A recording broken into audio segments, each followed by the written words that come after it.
Efirimiz davam edir, əziz tamaşaçılarımız. Elə bir neçə dəqiqə bundan əvvəl də interaktivdə sizə internetlə bağlı bir sual ünvanladıq. Həyatımızın ayrılmaz hissəsidir, ayrılmaz parçasıdır. İnternetsiz həyat yoxdur deyirik, amma bəzən internetdən gündəlik istifadə müəyyən problemlərə də gətirib çıxara bilir. Hansı problemlər? Kibercinayətkarların qurbanı olmaq kimi.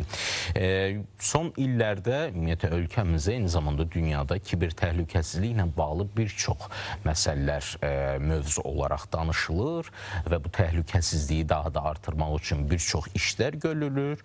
Amma kibercinayətkarlar da deyərdim ki, heç də sakit dayanmırlar. Bəs özümüzü necə qorumalıyıq bu kibercinayətkarların qurbanı olmamaq üçün? Bu və digər sualların cavabını tapacağıq qonağımızla. Azərbaycan Milli Elmlər Akademiyasının vitse-prezidenti, İnformasiya Texnologiyaları İnstitutunun direktoru Rasim müəllim Əliquliyev studiyamızın qonağıdır. Rasim müəllim, xoş gəlmişsiniz. Sabahınız xeyir. Təşəkkür edirəm dəvətinizə görə. Sualımdan ibarətdir ki, kiber təhlükəsizlik və cəmiyyət. Təbiidir ki, bu rəqəmsallaşma prosesləri dərinləşir. Yəni, hər kəs artıq mobil telefon, kompüter, dövlət orqanlarının fəaliyyətində elektron xidmətlər, rəqəmsal dövlət və s. Yəni, bu artıq günümüzün reallığıdır və get-gedə bu inkişaf eləyir. Bir tərəfdən süni intellekt, bir tərəfdən də rəqəmsal texnologiyalarının demək geniş istifadəsi və tətbiq olunması. Təbiidir ki, bütün bunların hamısının müsbət tərəfləri ilə yanaşı, sizin də qeyd etdiyiniz kimi bunun negativ tərəfləri də var. İnsanlar, ayrı təşkilatlar, banklar, müxtəlif dövlət orqanları, bəzən ölkələr bu kiber hücumların təsirinə məruz qalır və get-gedə də bu özü bir kiber təhlükəsizlik, bir industriyası, bir sənayesi yaradır. Onun qara tərəfi də var, ağ tərəfi də var. Yəni, o qara tərəfini deməkdən məqsədim ondan ibarətdir ki, bu kiber təhlükələrin özünün, belə deyək ki, arxasında müəyyən, belə deyək ki, çox güclü proqramçılar dayanır, bu işi bilənlər dayanır. Tək texnologiya yox, sosial mühəndislik deyirlər ki, o cəmiyyətin özünün zəif yerlərini tapırlar, ayrı-ayrı fərdlərin özlərinin zəif yerlərini tapırlar. Onların səsidir, davranışıdır, sifətini, məsəl üçün, fotosudur. Xüsusilə bu süni intellektin inkişaf elədiyi bir dönəmdə daha da çoxalır. Tamamilə doğrudur. Yəni, bütün bunlar hamısı artıq cəmiyyətdə o hədəf olan insanları seçib, onların o ümumən biometrik məlumatlar deyirlər, onların ələ keçirilməsi və onlardan da demək, bəd niyyətin istifadə olunması cəmiyyəti narahat edir. Onların, necə deyərlər, bank kartlarına hücum edilir, onların adından hansısa əməliyyatlar həyata keçirilir, onların və şərəf əlaqətinə, necə deyərlər, təcavüz olunur və s. Ona görə də kiber təhlükəsizlik ümumiyyətlə cəmiyyətdə bu günləri ümumi, belə deyək ki, təhlükəsizliyin əsas dayaqlarından biri kimi get-gedə demək, mühüm əhəmiyyətə demək, malik olur. Təsadüfi deyildir ki, Cənab Prezident tərəfindən də son zamanlar qəbul etdiyi bütün sənədlərdə ümumən cəmiyyətin inkişafı kimi məsələlərlə yanaşı, eyni zamanda kiber təhlükəsizlik, informasiya təhlükəsizlik məsələlərinə xüsusi diqqət ayırır. O ki, qaldı kiber təhlükəsizliyin qarşısında olan vəzifələrə, bu vəzifələr çox müxtəlifdir. Hansısa bir fərd üçün onun qarşısında duran məsələlər, demək, təşkilatların qarşısında duran vəzifələrdən fərqlənir. Ona görə də ümumən cəmiyyətdə kiber təhlükəsizliyin qarşısında duran məsələ ondan ibarətdir ki, dövlətin, ayrı-ayrı təşkilatların, biznes sektorunda fəaliyyət görən qurumların, fərdlərin özlərinin şəxsi həyatına malik olan məlumatların qorunmasından söhbət edir. Yəni, bu kiber təhlükəsizliyin qarşısında duran məsələlərdən biridir.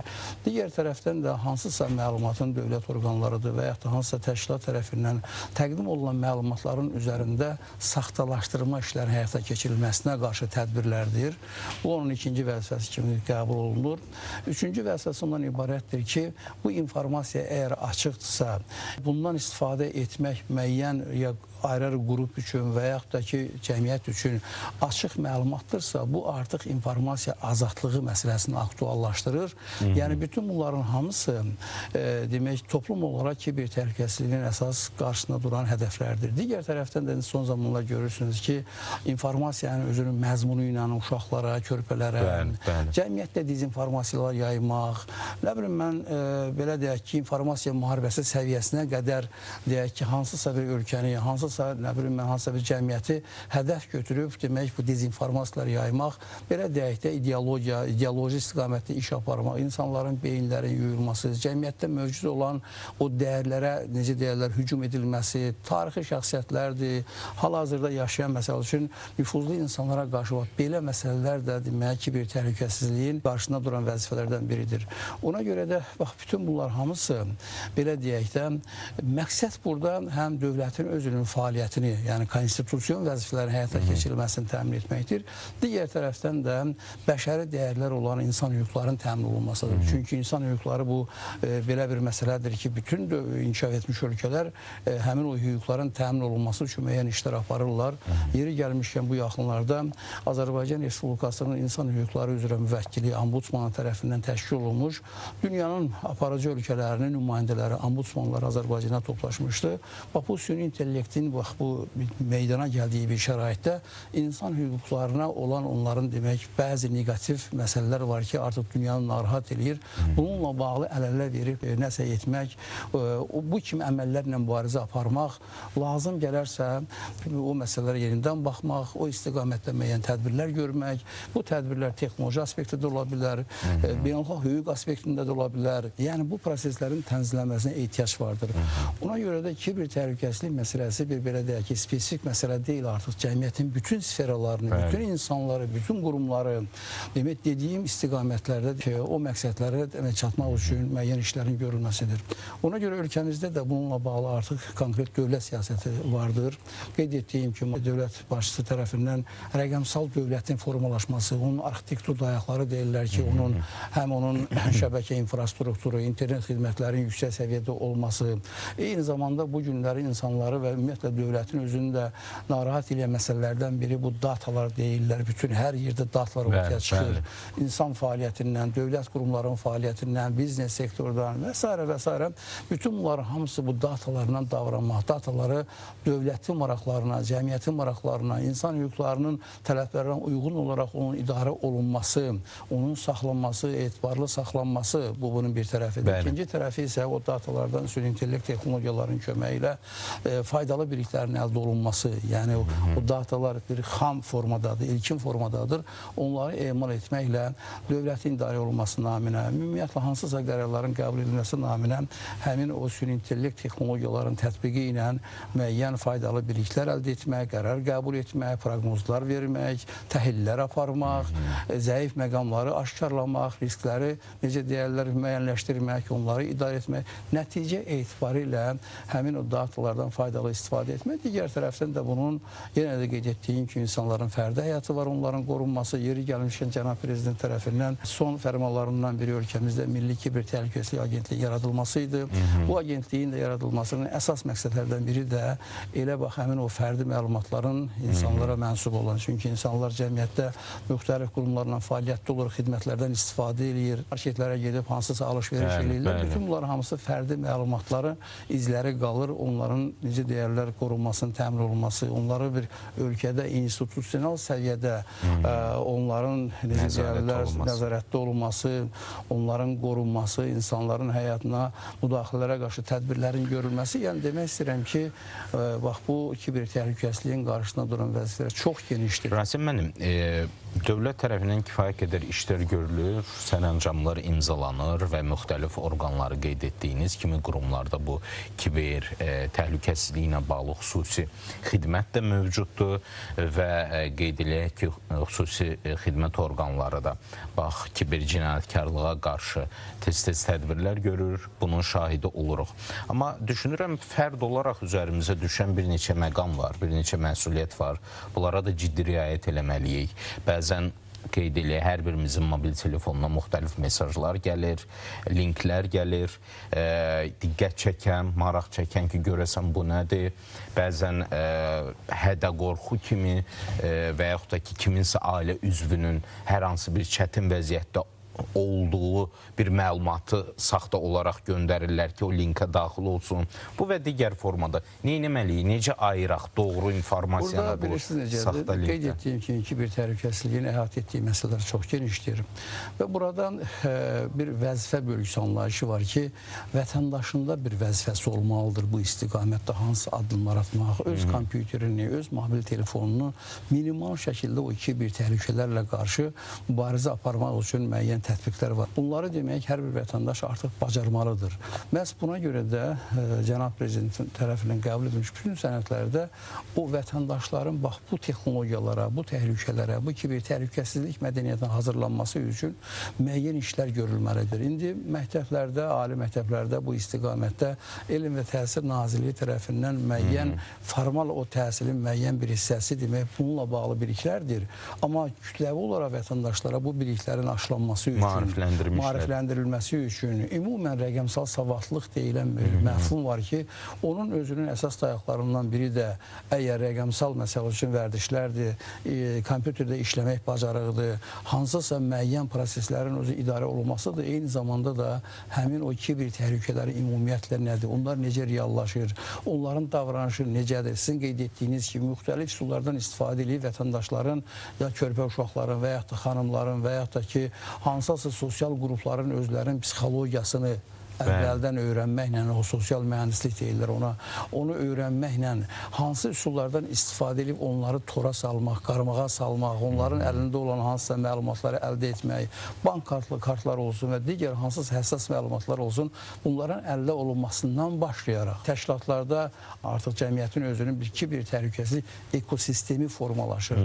Yəni o həmin o ekosistemin özünün tərkib hissəsində vətəndaşların bu kiber təhlükəsizliklə bağlı biliklərindən tutmuş, ölkə səviyyəsində bax, ölkənin özünün ümumi təhlükəsizliyinin dayaqlarından biri kimi bu kiber təhlükəsinin təmin olunması, bütün bu proseslərin necə deyərlər, analiz olunması, müəyyən trendlərin, risklərin aşkarlanması, hansı zəif yerlər varsa onların gücləndirilməsi, yəni burada çoxlu işlər vardır və digər tərəfdən də bax, bütün bu kiber təhlükəsizliyin özünün ayrı-ayrı səviyyələri vardır. Vətəndaş səviyyəsi, təşkilat səviyyəsi, dövlət qurumu səviyyəsi, o gedir yuxarıya piramidal olaraq belə konus yuxarı çıxır.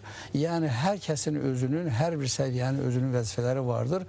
O qeyd etdiyim ekosistem hansısa bir ümumən deyirəm ki, bir təşkilatın özündəki o rəqəmsallaşma, o hansısa bir data mühiti yaranır. O data mühitinin paralel olaraq eyni zamanda onun kiber təhlükəsizlik o təşkilat üçün ekosistemi qurulmalıdır. Yəni təşkilat daxilində bu kiber təhlükəsizlik siyasəti necə reallaşdırılmalıdır? Hansı məlumat qorunmalıdır? Hansı məlumat açıq olmalıdır? Onu necə saxlamaq lazımdır? Onun elektrik təminatından başlayaraq, çünki bilirsiniz ki, bunun həssas məsələsi onun elektriklə bağlı məsələsidir ki, əgər elektrik təminatı zəifdirsə, onda rəqəmsallaşmadan söhbət gedə bilməz. Kiber təhlükəsizliyin söhbət gedə bilməz. Doğrudur. Ona görə də son zamanlar bütün o kiber təhlükəsizliyin özünün əsas aspektlərindən biri onun mənsub olduğu hansısa bir rəqəmsal mühitdir, rəqəmsal obyekti, onun özünün dayanıqlı enerji təminatıdır. Ondan sonra oradakı kadrların özlərinin peşəkarlığıdır. Orada istifadə olunan o rəqəmsal obyektlərəm, ümumən deyirəm ki, bu istər proqram sistemi olsun, istər onun aparat tərəfi olsun, istər onun kommunikasiya qurğuları olsun, onların özlərinin də hansı səviyyədədir, təzədir, köhnədir, düzgün belə deyək ki, idarə olunur və s. Yəni orada o bütün məsələlər hamısı kiber təhlükəsizlik tərəfindən demək, hamısı nəzarətdə saxlanılır. Bəzən də görürsən ki, sistemin özünün hansısa belə deyək ki, o tələblərdən kənara çıxması heç də kənardan kiminsə müdaxiləsindən söhbət getmir. Həmin o mütəxəssisin özünün zəifliyidir. Bu sistemin özünün yaxşı sazlanmamasıdır, yaxşı idarə olunmamasıdır. Bütün bunlar hamısı qeyd etdiyim kimi belə bir anlayışı da aktuallaşdırıb ki, check-up deyirlər bu tibdə check-up olan kimi o insanlar özü gedib kompleks olaraq özlərin səhhətini müayinə elətdirirlər. Artıq təşkilatların da demək kiber check-up'ından söhbət gedir. Yəni bütün ümumiyyətlə ölkəmizdə rəqəmsal bir sağlamlıq nöqteyi nəzərindən, yəni ki, insanların söhbət getmir, söhbət kompüterlərdən, ayrı qurumlardan söhbət gedir ki, onların vəziyyəti necədir? O kiber təhlükələrin reallaşdırılması üçün orada mühit var, yoxdur. Yəni həmin insanın peşəkarlığı çatırmı ki, həmin o sistemləri yaxşı idarə edə bilsin və s. Bütün bunlar hamısı indi son zamanlar müvafiq dövlət orqanları tərəfindən həmin o dediyim check-up'la bağlı, yəni ayrı təşkilatların özləri müntəzəm olaraq, bu proses müntəzəm olacaqdır. Yəni hər bir təşkilatın özünün demək o kiber müayinəsi aparılacaqdır ki, orada onların necə deyərlər, kompüter parkının vəziyyətidir, istifadə olunan proqram sistemlərinin özünün müasir tələblərə cavab verməsidir. O işləri həyata keçirən insanların peşəkarlığıdır, onların səviyyəsidir. Yəni demək istəyirəm ki, xüsusən də hələ mən burada ayrıca istiqamətlə kritik sistemlər var ki, o artıq cəmiyyətin, dövlətin fəaliyyətində mühüm rol oynayırlar. Onlara da tərəflər daha da sərtdir, daha da necə deyərlər, demək məsuliyyətlə yanaşmağı tələb edir. Ona görə də bu kiber təhlükəsizlik məsələsi belə deyək ki, çox mürəkkəb bir məsələdir. Ona da mən qeyd etmək istəyirəm ki, şükürlər olsun ki, Azərbaycanda bu istiqamətdə artıq kifayət peşəkar kadrlar vardır. Müvafiq dövlət orqanları, hər kəsin özünün qarşısına duran müəyyən vəzifələr vardır. İndi kritik sistemlərlə bağlı müəyyən bir qurum məşğul olur. Cəmiyyətin ayrı-ayrı deyək ki, vətəndaş cəmiyyəti sektorunda, biznes sektorunda, ayrı-ayrı dövlət qurumlarında olan məsələlərlə bağlı başqa bir dövlət qurumu məşğul olur. Yəni demək istəyirəm ki, artıq o data dediyim ki, o data idarə etmə söhbəti artıq bu kiber təhlükələrlə bağlı, kiber insidentlərlə bağlı, kiber təhlükəsizliyin özünün əhatə etdiyi bir data ekosistemi formalaşır ki, onların ölkə səviyyəsində toplanması, analiz olunması, onunla bağlı faydalı biliklərin əldə olunması, kiber təhlükəsizliyin daha da gücləndirilməsi, ümumən də ölkəmizdə bu, necə deyərlər, Azərbaycan dövlətinin real məkanda suverenliyi təmin olunduğu kimi, eyni zamanda da bu virtual məkanda da dövlətlərin özlərinin bir kiber suverenliyi məsələsini də demək aktuallaşdırmışdır. Bütün bunların hamısı aparılan bütün bu işlər dövlətimizin virtual məkanda da kiber suverenliyin təmin olunmasına yönəli addımlardan biridir. Mən bu yaxınlarda elə Milli Məclisdə qəbul olunan qərar, qanun layihəsi ki, 16 yaşa qədər uşaqların sosial şəbəkədən istifadəsini məhdudiyyət, 18 yaşa qədər valideyn icazəsi ilə, bu da düşünürəm ki, müəyyən təhlükələrin qarşısını alır. Təbiidir ki, gənclər çox həssas bir demək, sosial qrupdur. Ona görə də artıq siqnallar, yəni ki, həm beynəlxalq təcrübədən də demək, müəyyən məlumatlar əldə olunur ki, dünyanın inkişaf etmiş ölkələrində bununla bağlı müəyyən adımlar atılır və ümumiyyətlə uşaqların yetişməsi, onların tərbiyəsi, onların o, necə deyərlər, vətəndaş kimi formalaşmasında bu internetdə ifrat azadlıq məsələləri var ki, ifrat azadlıq onlar hamısı ziyanlı məsələlərdir. Uşaqların psixologiyasına, onların davranışına, bir vətəndaş kimi formalaşmasına, bu dövlətimizin, necə deyərlər, estafetinin götürülməsində böyük problemlər yaradır və haqlı olaraq dövlətin müvafiq qurumları, Azərbaycan Respublikasının parlamenti bu istiqamətdə müəyyən addımlar atırlar. O sizin dediyiniz o məhdudiyyətlər tətbiq olunur. Məsəl üçün belə bir misal götürək də, biz nəqliyyat vasitəsini körpə uşağa veririk sürməyə, məsəl üçün. Təbii ki. Təbii ki, yox. Çünki o nəqliyyat vasitələrini sürmək üçün müəyyən, necə deyərlər, biliyə malik olmaq lazımdır. Cəmiyyətdə o məsuliyyəti hiss etmək lazımdır. Həm özünün həmin o fərdin özünün həyatıdır, həm də onun cəmiyyətə vuracağı ziyanları gözümüzün qabağına gətiririk ki, bu nəqliyyat vasitəsini, indi uşaqlar üçün deyirəm, indi o başqa tərəflər var, böyüklər üçün də xüsusi tərəflər var ki, bunu da misal üçün elə hər nəqliyyat vasitəsini vermək olmaz istənilən insana. Onun üçün də onun psixoloji durumudur. Xüsusən uşaqlarla bağlı görürsən, nəqliyyat vasitələri verilmir ki, çünki onlar onu hələ bilmirlər ki, o hansı demək fəsad yarada bilər, hansı təhlükələr yarada bilər, necə idarə olunmalıdır. Təxminən bax, bu kompüterlərdə belədir ki, bu günləri sərbəst olaraq hər kəsin istifadəsindədir. Bir kommunikasiya münasibətlərin qururlar, zəruri hansısa bir məlumatlar əldə edirlər. Ona görə kompüterdə, mobil telefonlar da uşaqların əlində olanda müəyyən təhlükələr yaradır. Ona görə də bunlar hamısını görür. Belə adi bir ailədə də biz onu hiss eləyirik. Bəli. Yəni hələ mən ümumi şəkildə demirəm, hər bir ailədə də görürsən ki, hətta belə bir mən müşahidə edirəm ki, körpə uşaq da görürsən ki, səs salır və yaxud da ki, məsələn, narahatdır, mobil telefonda hansısa YouTube-u açırlar, verirlər uşaq orada sakitləşir, onun başı qarışır. Bu çox təhlükəli bir məsələdir, çox təhlükəli. Çünki artıq internetdən birincisi asıllıq yaradır, artıq o real onun o belə ətrafda olan mühitdən kənarlaşır və başqa bir belə deyək ki, bir belə varlıq formalaşır, başqa bir varlıq formalaşır. Onun üçün vətən, onun üçün dəyərləri, onun üçün mənsub olduğu ölkə, onun özünün tarixi, onun dili, onun musiqisi, onun folkloru, onun nə bilim mən mənsub olduğum bax bu mühitin özünün elə bir ki, vətəndaşı olmursan. Biyoloji varlıq kimi sən burada yaşayırsan, bu torpağın üstündə gəzirsən, ayağın buradadır, amma başın, beynin başqa bir dünyadadır. O da təhlükəli məsələlərdir. Görürsən ki, orada da müxtəlif belə Allah uzaq eləsin, çox-çox pis cəryanlar var ki, insanlar onun təsir, körpələr onların təsir altına düşürlər. Görürsən ki, nəticəsi də çox faciəvi olur. Ona görə də dövlət artıq bunun təhlükəsini artıq hiss eləyibdir. Müvafiq addımlar atır. Mən bunu tam dəstəkləyirəm. Özdə ki, mən bunu təhlil eləmişəm ki, dünyanın aparıcı ölkələrində bu tətbiq olunur.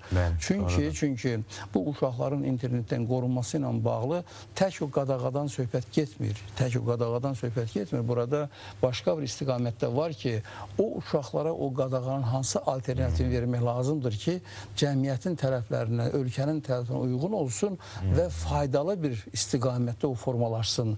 Yəni, belə deyək ki, tək o, belə deyək ki, qadağa ilə, filanla o olacaqdır. Təbiidir ki, müəyyən məhdudiyyətlər var. Sizin dediyiniz kimi müəyyən yaş məhdudiyyətləri və s. Amma eyni zamanda onların özlərinin əylənməsi üçün, faydalı əldə etməsi üçün, bəli, xoş məramlı kompüter oyunlarıdır, xoş məramlı hansısa bir kontentlərin istehsal olunmasıdır, onların o istiqamətdə cəlb olunmasıdır. O kontentlərdən istifadə edəndə Azərbaycan dəyərlərdir, Azərbaycanın dediyi kimi tarixdir və s. Yəni, tək onları, belə deyək ki, o dediyim, o sərt qadağa ilə ki, belə izolyasiya ilə ona qoşulma ilkin addımda yaxşıdır, amma onun alternativini fikirləşmək lazımdır ki, onlara hansı demək məzmun, hansı kontent vermək lazımdır ki, onlar arzuladığımız istiqamətdə cəmiyyətin vətəndaşlarına çevrilə bilsinlər. Bu istiqamətdə də təbiidir ki, müəyyən qurumlar artıq düşünür. Təşəkkür edirəm Rasim müəllim, çox sağ olun. Dəyərli fikirləriniz üçün düşünürəm fərd olaraq hər kəs bu barədə kifayət qədər məlumatlanmalıyıq. Nə qədər məlumatımız olsa da düşünürəm çoxalmalıdır bu məlumat. Çünki hər gün kiber cinayətkarlıq çoxalır, yeni üsullar tapırlar, özümüzü qoruyaq ki, evladlarımızı da qoruya bilək, ətrafımızı da qoruya bilək. Təşəkkür edirəm. Azərbaycan Milli Elmlər Akademiyasının vitse-prezidenti, İnformasiya Texnologiyaları İnstitutunun direktoru Rasim müəllim Əli Quliyev studiyamızın qonağı idi. Minnətdarıq, efirimiz isə davam edir.